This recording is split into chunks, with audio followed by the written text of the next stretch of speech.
welcome back to the Film Alchemist podcast, the show where we take the movies we love, break them apart to find out what gives them their magic, October magic, Halloween magic, horror mega marathon, infinite abyss magic.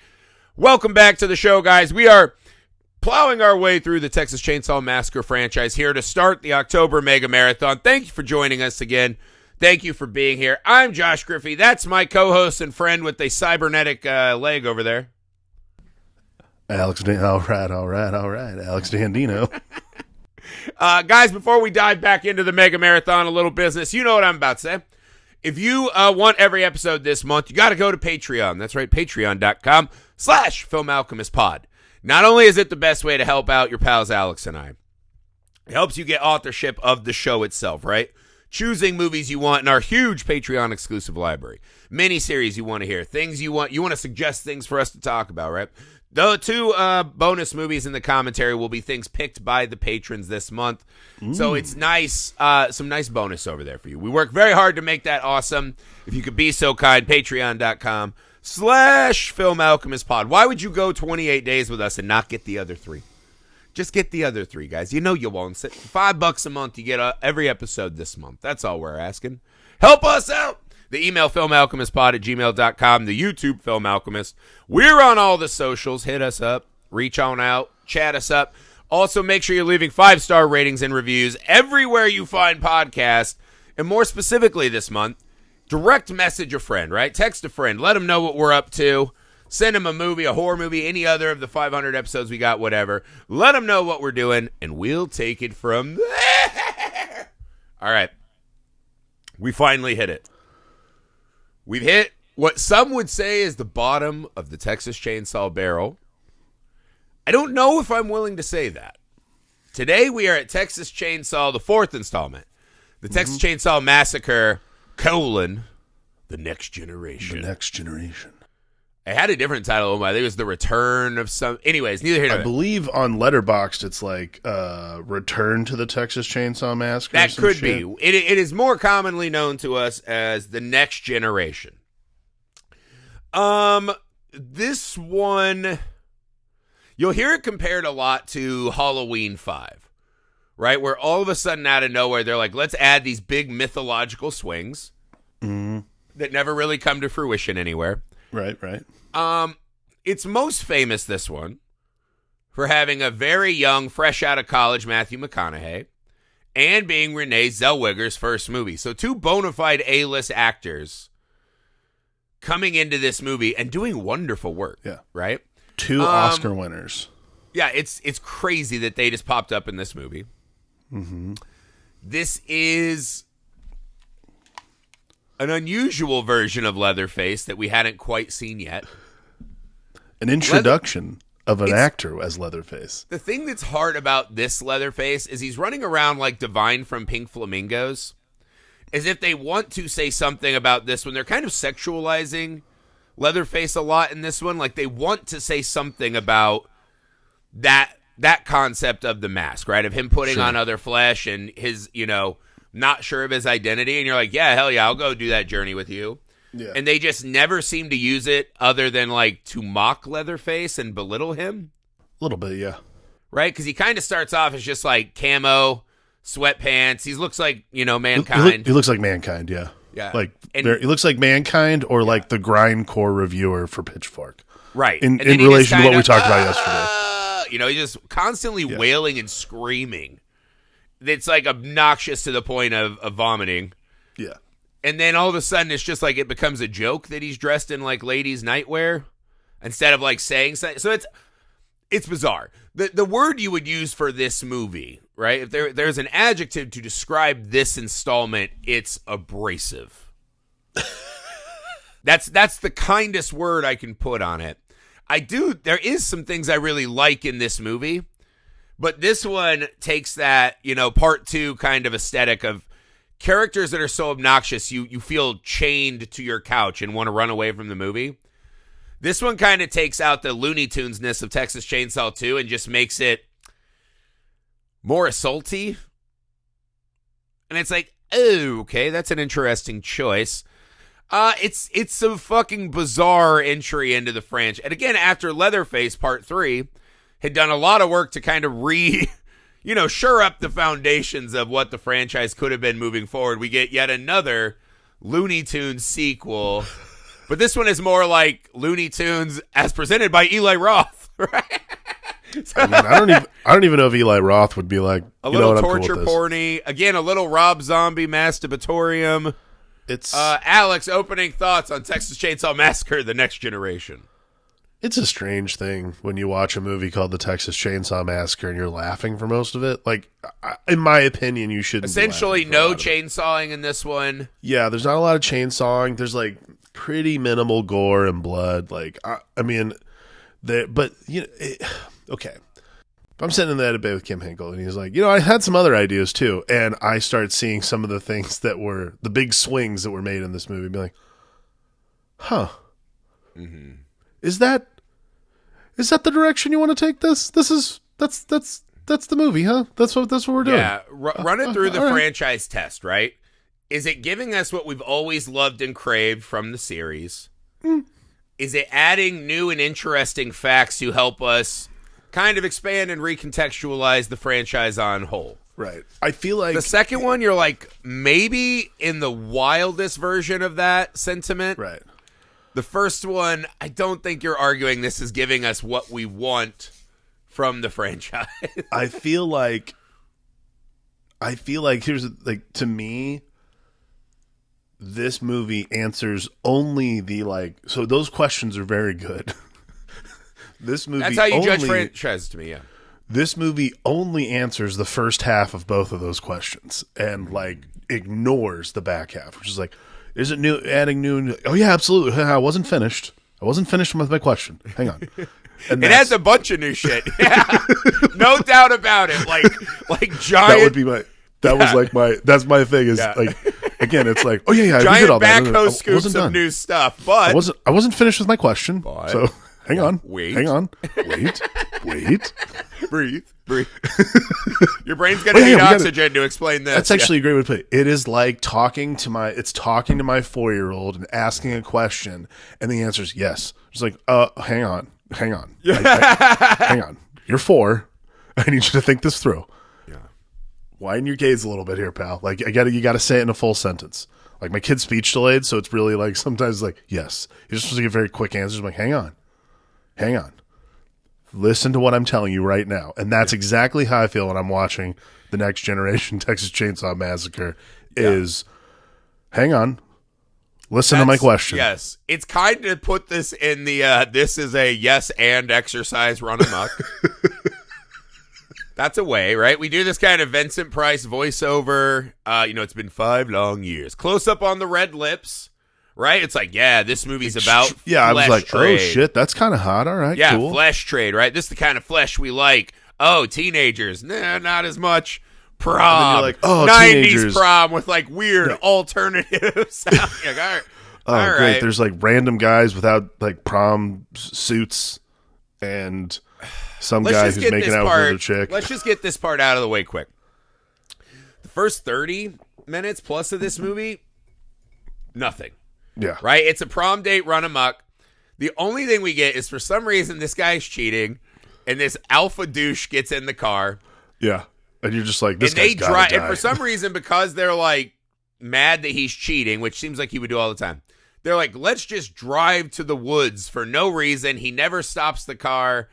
And he has a series of lines that are almost, they're so douchey that it's hilarious. Because what is it? He's saying, guys need sex or they'll get prostate cancer. Guys need sex or they'll get prostate cancer. And Renee Zellweger pops up in the back with her boyfriend. They're making out in his car, which is funny.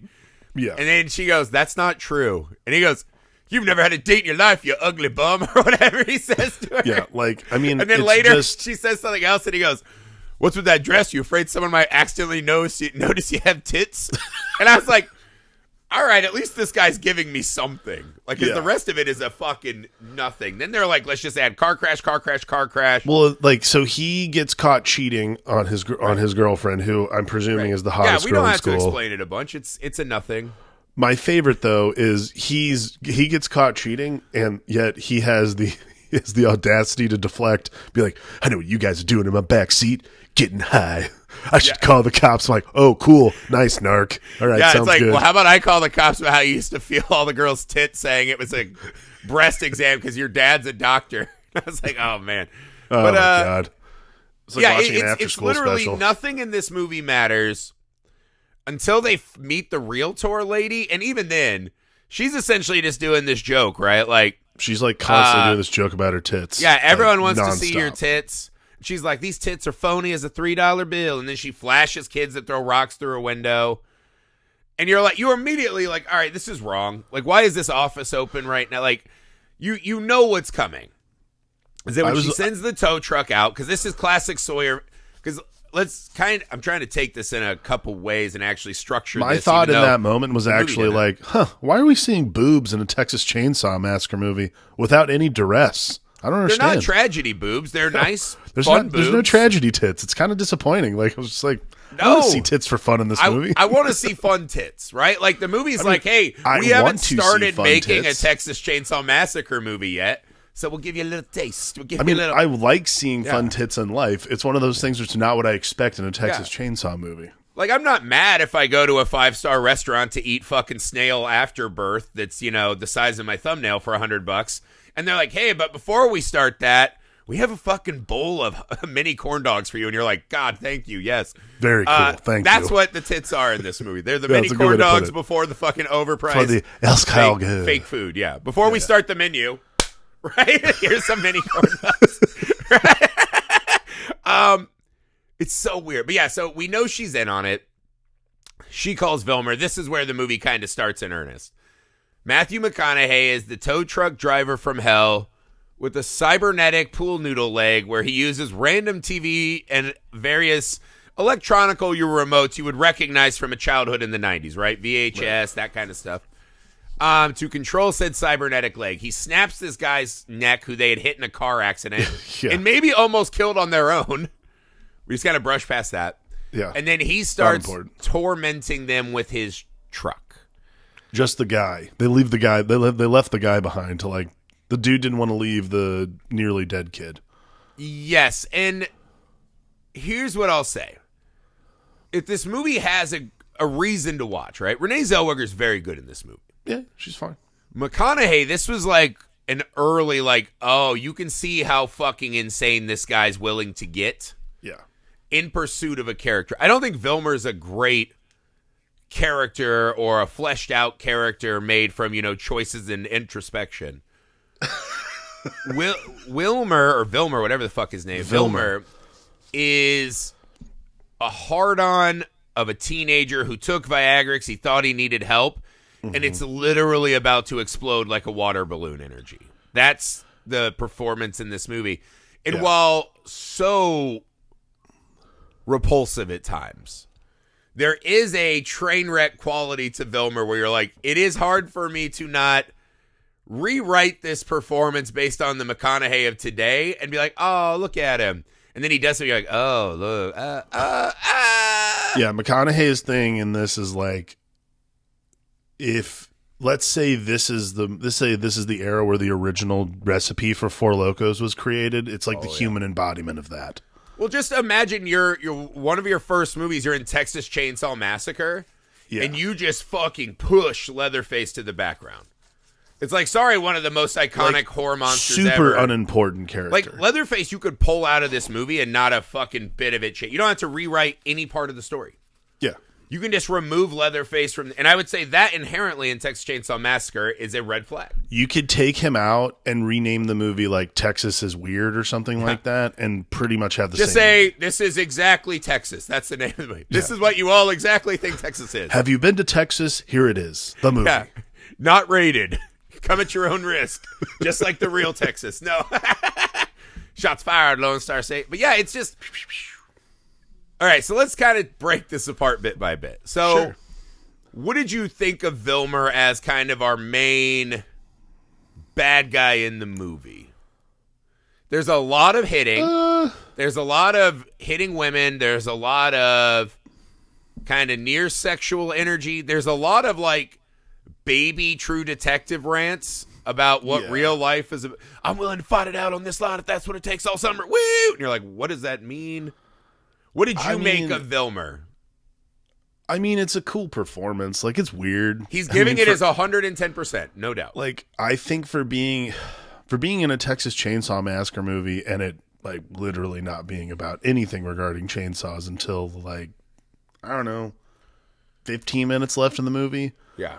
He does a very good job of giving that sinister vibe. Like, he does a very nice job of this, like, overall sinister thing that, like, someone has to, like, lead the charge. He does a very nice job.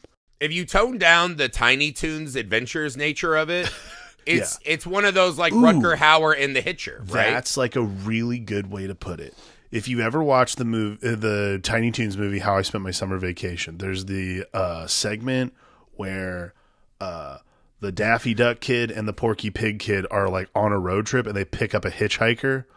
The hitchhiker has Vilmer vibes. Yes, that is Rutger Hauer in The Hitcher. These are great, like guys you don't want to come across on a lonely road thing. He's just weird, and then the cybernetic leg thing is just like a weird. I mean, it's just some like '90s affectation. You're like, all right, cool, whatever. These last two have been obsessed with like knee replacement surgeries or whatever's going on there. So I'll roll with it. A lot of knee trauma represent like America. Really, there was a thick vein of psychosis about knee injuries in America. This is a Texas. Everyone thing. in the Sawyer family were those guys in high school with me that had to carry the ice water jug that was attached to their knee brace. Let's just start. So let's take this on real quick. The Sawyer family pretty much is not a thing anymore. Well, it's like a what franchise, they say like is we were talking about in the last one. If I read this correctly, which I'm not sure I did, the mini corndog Tits is Leatherface's sister. Oh, really? And that McConaughey and the hillbilly who just says quotations, right? Because they're like, we don't need you, blah blah blah. And essentially, this is no longer the Sawyer family, but this is a collective for deep state operatives, like a canceled episode of The X-Files. Yeah. So, like what we were talking about yesterday, how there's like this big idea in 3 that, maybe it's about, like, it's not necessarily like the Sawyers are like setting up franchises. They basically somehow heard this podcast in the future.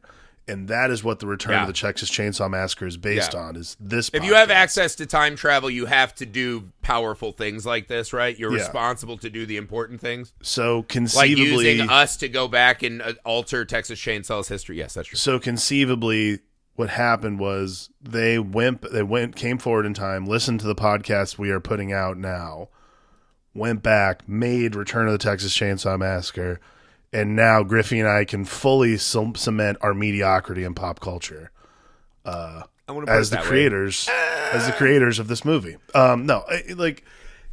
It's interesting. If we're responsible for it, I want to go. I'm like Funny Games. I'm going to rewind this and talk about how this is a pop art magnum opus. No, it's interesting. I'm going to face in the crowd us.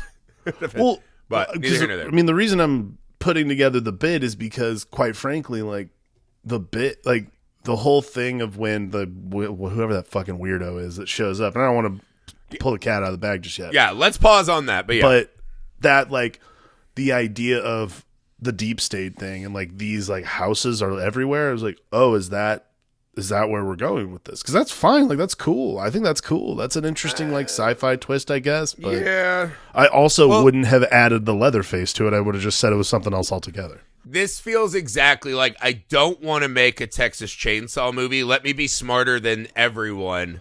Yeah. And make a different movie. Because this thing, the Sawyer family is now non-existent essentially. Maybe Leatherface and Corndog Tits are. By the way, the ones. The beginning of it, when it says like 2, there were only like 2 minor incidents. Like, how many minor incidents happen in Texas that are Chainsaw Massacre related? Like, it's not a big deal. It's just minor. Yeah, it's weird. Like, I'm trying to figure it out. Well, let's put it this. So, like, the Sawyer family is non-existent. You're like, all right, the Sawyers haven't really mattered a ton. Like, we could start shedding them.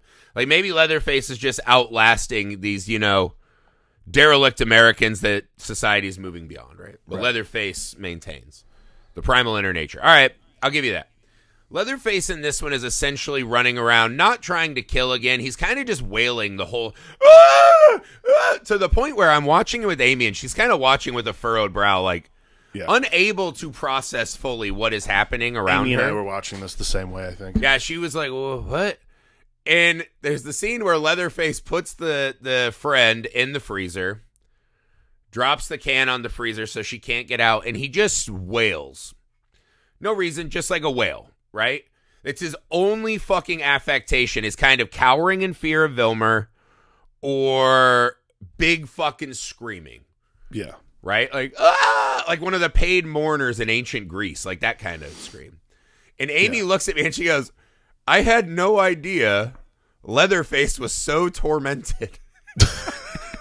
And I was like, really? The guy who wears human flesh suits? Wears human flesh face is you'd be like, surprised if he was a tormented soul. Right. I was like, maybe this is for that segment of America that's like, did the mask not do it for you? Let's put a direct pin on the psychological stakes. My God, Amy, do you not love your fellow man? She's a natural optimist. Jesus. She's a natural optimist. She wanted to love the Leatherface who was rubbing his saw and stretch and jerking off on the floor. He's not tormented at all. Well, it's like, it's such a strange, the thing that was most bizarre to me about this version of Leatherface was wasn't even like, the changing of the faces and dressing up and that kind of shit.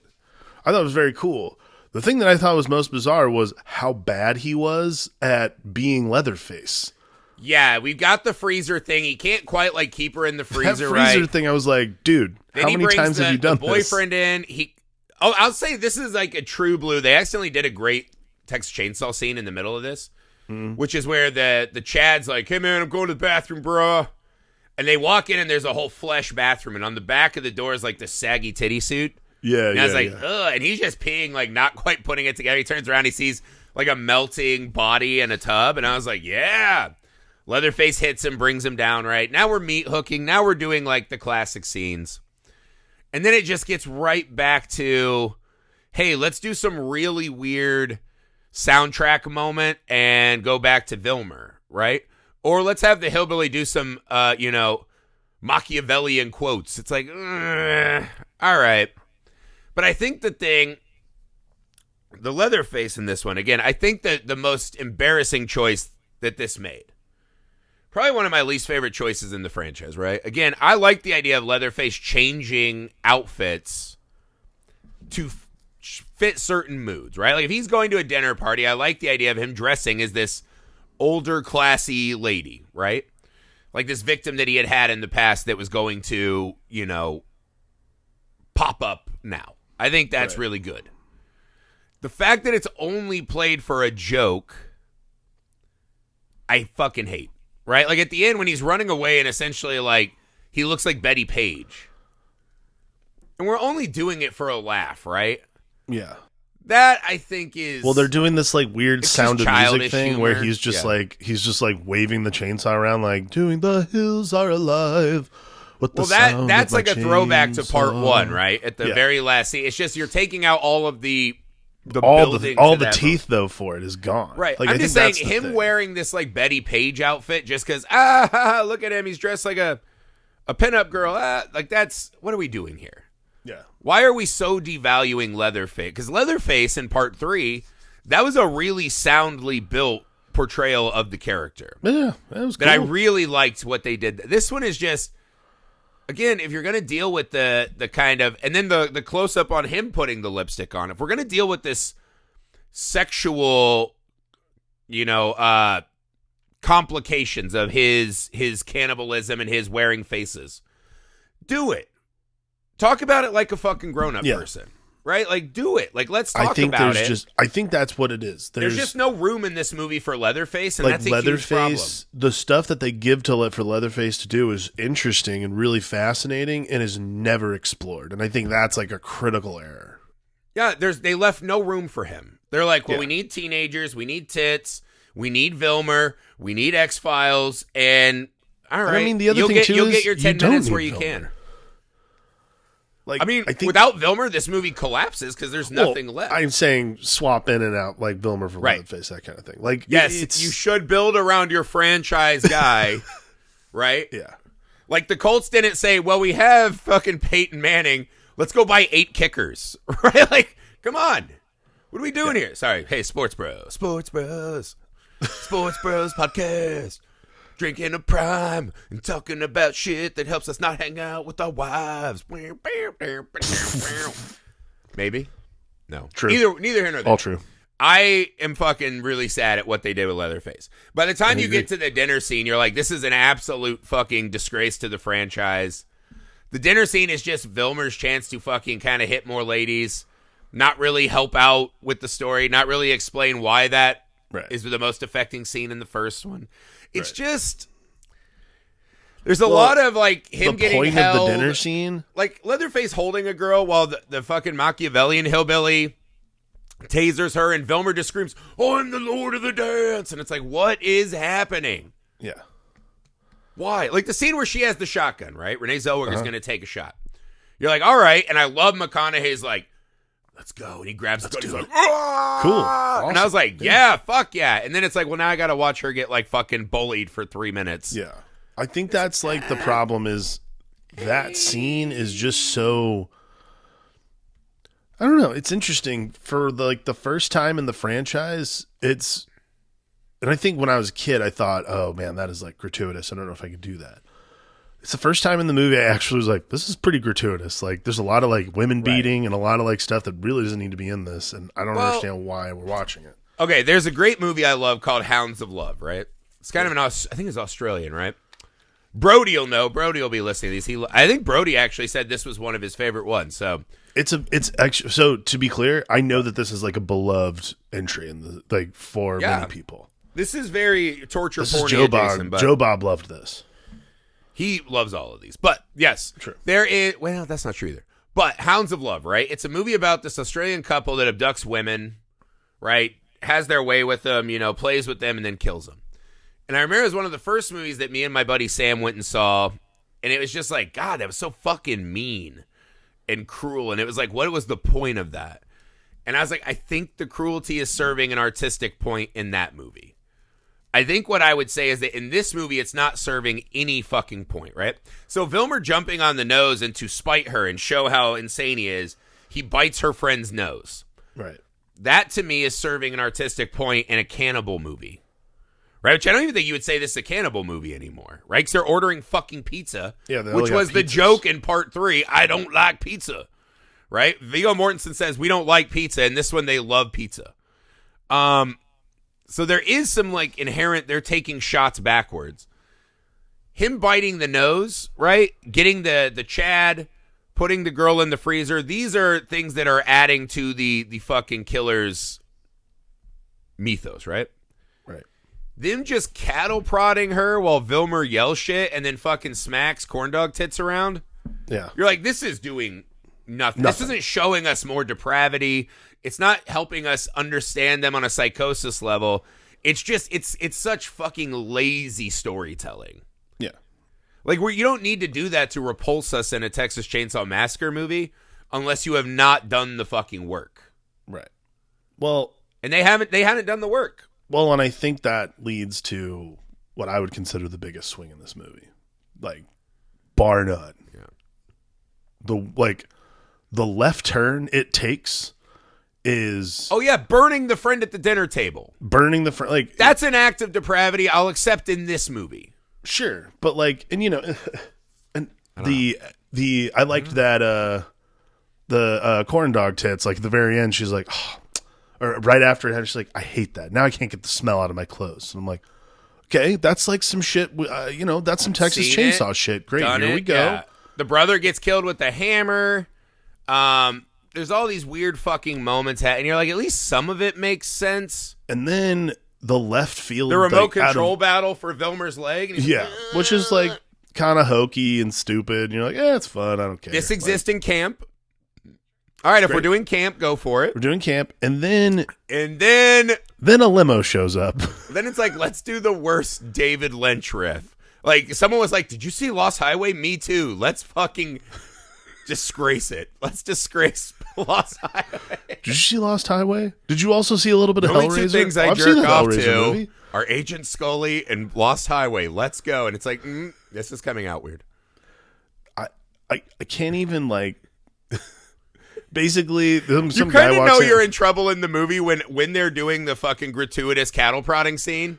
Yeah. And he's like, the FBI is fucking listening all the time. And I was like, oh my God, it's like a fucking 5G vaxxer. Right. Like Yeah. a throwbacky 5G Absolutely. vaxxer. And you're like, oh no, is this what we're doing?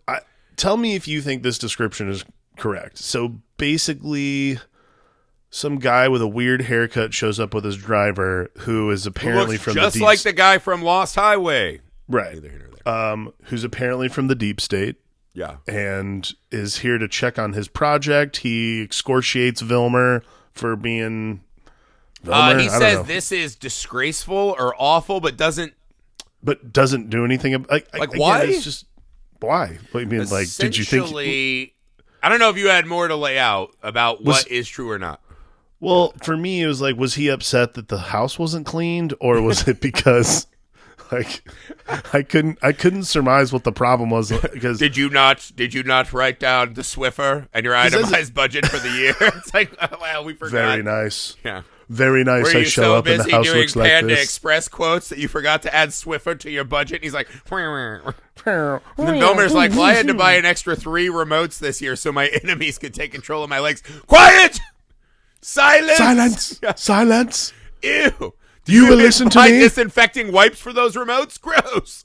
Grab No. me the disinfecting wipes. I'm unbuttoning my shirt. This is not a guy who's worried about cleanliness because the next thing we see is that he's got this huge tummy brand and these massive like nipple tummy rings, These like bull these tummy septums. rings in a very. I didn't understand what they It's were a for. brand or like are those to tug on? Do people like rest their dick and balls in those or? Yeah, like they weren't Like utilized. there's they were all just kinds of cool sex stuff that guys like me and you have just not gotten to experience yet. Yeah, I'm sure there's some kind of Quidditch style game you play with dicks and puss.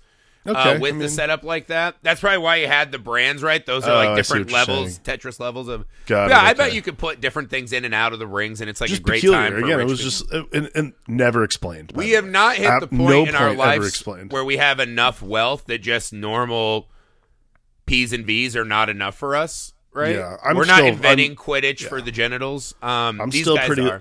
I'm still pretty lo-fi. The coolest thing I do is the internet. That's like as best as it. Nice. And any lady who's lucky enough, bro. Sports guy. Sports guy. Sports guy. Sports bros.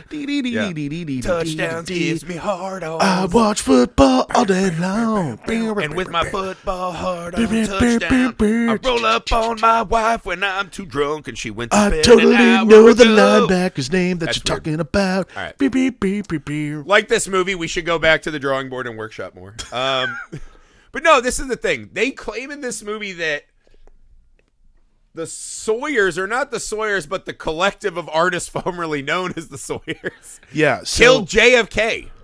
yeah. They're These guys did responsible for the Kennedy assassination. JFK. So these people that we see not even able to kill teenagers with cybernetic legs and chainsaw. Somehow they are of the magic bullet and made somehow JFK they're go. the magic bullet and didn't get caught on the Zapruder film. So Yeah, that's the other thing. I was like, maybe the Zapruder film just didn't have audio. Because for sure you would have heard, "Ah!" as Leatherface cries in the back. Like, it would be a dead giveaway. Like, oh my God, stay away from that guy.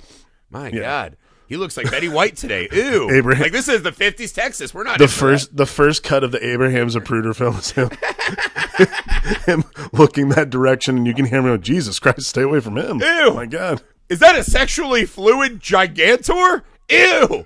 This is Texas, boy. Ew. This is Texas. So none of them even see the crime. I'm going to point my Leatherface- camera back towards the street. They dress Oh my Leatherface God. like he's Ogre from Revenge of the Nerds, and then every Texan turns away so there's no witness. Ew. Is that Not what it following is? sexual norms. Ew. Leatherface is a distraction from the Kennedy assassination. They just see non-heteronormative people, and they're like, gross. Like, who cares that the president's here? We got to stop and be mad. Jesus Christ. The deep state thing is so... It's so fucking useless. That's what I would say. I love the idea of this, right? That the American government through this, like we learned from the Dust Bowl, we learned from the Great Depression, right? That we are going to weaponize. This is a classic tactic of government. This is happening right now every day in our country, where the people in power, right? We have actual billionaires, right? And I was talking to my buddy about this. I was like, imagine how much money a fucking billion is. And I was like, you tell me right now, every single thing you've ever wanted in your life, how much do you think that cost, right? Right. And I was like, all right, so I'd want an exact replica of Tim Burton's Batman mansion with the Batcave as my home, right? With like a World's Strongest Man gym, every board game, every whatever. It's like, that sets me back $50 million, $100 million, right? And I have literally every toy, everything I want, right? So then the rest of my life, I want to not work, take a couple vacations, go to conventions, like do cool shit, right? That's it. Right. I was like, all right, that's not even a fucking scratch on my $3 billion empire. So I was like, the fact that these people exist, they have like $50 billion and they keep it. They don't just like buy Wyoming to turn it into a fucking place where we can rebuild society so there are no homeless people. Like they're bad people. They're scumbags. Not good. Not good. Right? And what the people in power and the wealthy always do is say, no, not us. It's not us for working you for less and not giving you benefits and keeping all the money so we can do no good or be Batman. Like, they're not even being Batman. They're fucking losers, every one of them. They just want to be billionaires, and they're all fucking losers. Like, how much does pussy cost? Not billions of dollars. Neither here nor there. How so much they're bad those people. How much do those gold tummy rings cost? Fucking Not $5 at every flea market. Come on. Bulls have them. You go to Claire's. Bulls wear them recreationally. They're not expensive. You go to Claire's, you're all set. Yeah, you go to Claire's at the mall. It doesn't take you $1 billion, brother. We've all gotten hand jobs for the cost of a Claire's receipt, dude. That's nothing. You go get some Sbarro grease on your hands, and you are like, "This is the best one ever." Neither here nor there. I'm here for my tummy rings. Over here, sir. We have a whole tummy ring section. The point is that what the rich and powerful always do is say, "It's not us. It's the poorest people in society who are taking your money." Right. And you're like, yeah, but if you add up everyone who's making like 11 grand a year on welfare, that's not even like a day of Zuckerberging. Right. So like that's they actually love like an hour of Zuckerberging. Here's a test for you, right? If you think the people below you economically are more your enemy than the people on top, you're an idiot. You're a dumb person, and no one should fucking listen to your opinion or have a conversation with you. This movie is kind of trying to give art to that, right? That the people are like, we will weaponize, and we will fucking, all right, we're going to let Leatherface loose. So you're like, this is what the rampant poor do, is kill you. And this is what we're going to make you afraid of, the stereotypical broke Texan in the middle of nowhere. Right. Awesome. And they do nothing with it, right? A plane hits Leatherface. These poor two old people die when their RV rolls and they have a heart attack because Renee Zellweger gets in their bus. Vilmer gets hit by a low-flying North by Northwest scenario. Fucking and hilarious. Leatherface screams in the night as they drive her to a hospital while the guy just reads the paper and has some kind of, I don't know if the line's supposed to be esoteric, but it's like, maybe that's why we try, because we're disappointed. Like he's Lorne Michaels talking to Norm Macdonald. And then she's just like, fuck you. And it's in a hospital. I was like, that was just a tremendous waste of time. Yeah. I mean, I think for me, like tremendously a wasted. If you're going to add the Cult of the Thorn, do something with it. Do it. Halloween 5 does it way better than this. Let's not fucking be coy. Agreed. That's insane. I think the lean in just isn't hard enough. That's the problem. Like, there's some weird thing where they're like, all these 3 movies and none of them come together, right? It's all these deep state families. Yeah, Vilmer, and then teenagers for no reason. I wouldn't even say this is a Leatherface movie at all. So it's like, what are these 3 movies? How are they tied together? Why does any of that matter? The government shit should be starting from the first frame of the movie. Should be the first thing. This should be the conspiracy theory Texas Chainsaw Massacre movie. I just think that there's just a lot of swings, but the problem is it starts wrong. Right. And it just sort of goes from there. You could cut out the whole start of this movie and it wouldn't matter at all. There's entertaining bits, but it also is just, it's also, so it's like, 88 minutes long? And the movie really doesn't start happening until like 40 minutes in. And I was like, holy shit, this movie's almost over. It's a huge problem with your screenplay. If you can pull out any character in the movie, and the movie can functionally keep limping to the finish line. I would actually say that Like, you could maybe pull out, you need pull out Renee Renee Zellweger. I don't think you do, actually. Yeah, I was like, I guess you don't, because it could be really corn don't dog think you do. tits. Or maybe you just have them being insane to anyone, and the government guy still shows. Like, not one person in this movie short of maybe Vilmer, because he's doing all the work. Maybe the, like, fucking leftover husk of Leatherface that they used to put on the poster. But I don't even know if he's on the poster. I think it's just fucking so McConaughey there's like and 3 Zellweger. different posters for this, but the one on Wikipedia is like Betty Page with Leatherface's face on. Right. I like that one where he's like on the bomb like Betty Page. Yeah. Yeah. It's just a shambles. This movie is a fucking shambles. It's fucking weird. The thing is, this is the case I'll make after we shit on it, and everyone who likes is probably mad at us and turned it off fine. I think it's hard for people to make a straight face argument that this is one of the better Texas Chainsaws. But what I will say, after today, we're getting into reboot territory, right? So reboot, new beginnings, 3D, Leatherface again, Netflix, right? So we got like these newer ones. The thing I will say about this is the McConaughey and Zellweger edition, the weird conspiracy stuff, even though it never lands. But watching those two act in it, it gives it an oddity and an energy that is somewhat lacking in some of the reboot, right? Like, you could make a case to me that New Beginnings, while maybe a more well-produced movie, is kind of a really boring interpretation of Texas Chainsaw. And that the fucking manic energy of this, while it's never guided in the right place, at least makes it a little more worth it on a level of at least the muse showed up for a day to send them in a weird direction. I don't know, man. It's this one, to me, if this isn't the worst Texas Chainsaw, it's because some of the ones that came later are just so uninspired and uninteresting. I think for me, I appreciate movies that are like long in the tooth like this, because at number 4 you're always going to be in a situation where like, how are we going to keep this going? I think that and same thing, like TV has the same problem. They did take a daddy hack. Sports guy. TV has the same problem. Like season fours of television are generally pretty rough because you're out of steam, you're out of gas. Yeah.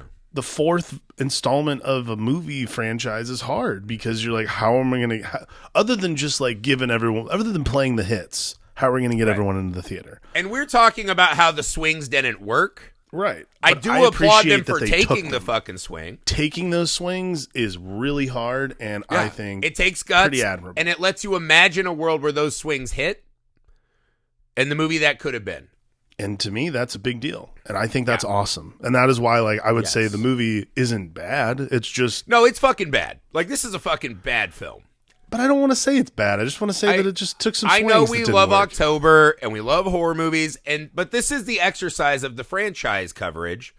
Is if we talked about all of these in one episode, this would be the one that would get like a one-line joke and we would never talk about it again. Right. This is an objectively bad film. It's peculiarly made. Even in objectively bad films, there can be moments that are good. There are things that you can pull out and think about. There's always things you're going to like about movies. There is no fucking perfect, flawless film except for maybe Jaws, right? And it's like, most movies are a mix of good and bad. This one is way more bad than good, but that doesn't mean that there's nothing in it. I think it doesn't mean it's unwatchable. That's actually what it is. Just because it's a bad movie doesn't mean it's unwatchable. Yeah, tons of bad movies are really watchable, exactly like this one.